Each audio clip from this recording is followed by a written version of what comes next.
Namaste everyone, welcome back.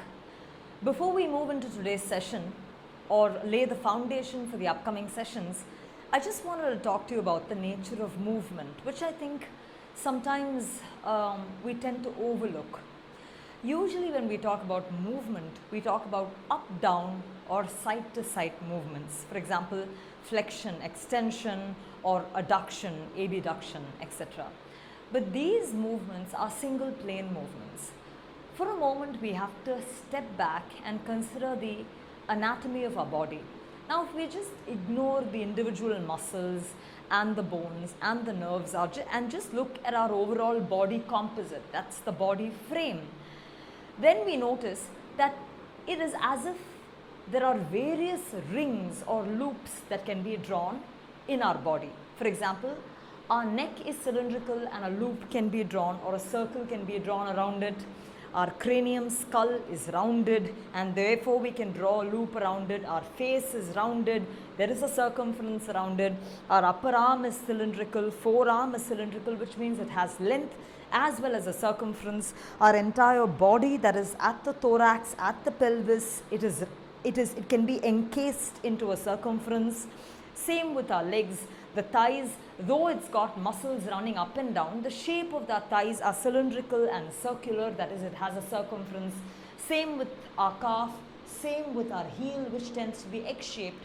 So, our body indicates the existence of a circle or a modification of a circle, such as an oblong, throughout the body.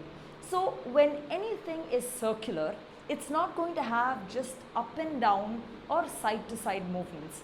I'll show you this in a mat. Suppose there is the mat. Of course, when I glide the mat forward or pull it backward, there is a sliding action which is just unidimensional.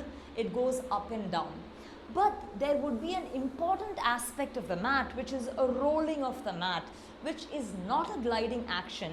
It really talks about binding the circumference of the mat again and again, such that we are creating multiple coils. There is an inner coil and then an outermost coil where we are creating circumference after circumference when we roll. This is a rolling action. Now, when we look at our body composite, if we take, let's say, a section, let's say our legs or thighs, the origin and insertion of the muscle may have a slight twist where it kind of bends over to insert or fix back into the origin. So the insertion or the origin of the muscle may have a slight twist, but the muscle itself runs in a longish pattern much throughout our body, in our legs, in our arms, in various parts of our body where it kind of runs as a long or a strip-wise muscle. Of course, there are various forms of muscles that we know, but I'm talking about muscles that initiate movement.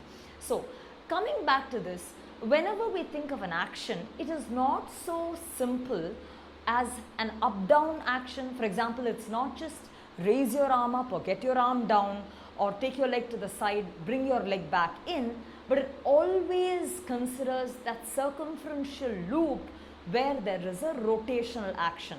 We should think of it this way. Suppose there is the earth and the earth moves around the sun in an orbit. The fact that the earth revolves is just a gliding action on its orbit. But apart from that, the earth also rotates on its own axis. So there is a gliding and a rotational action which is organic. It is universal.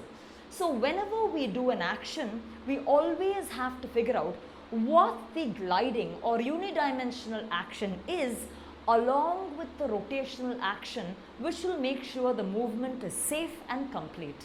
We will look at these actions in the upcoming videos.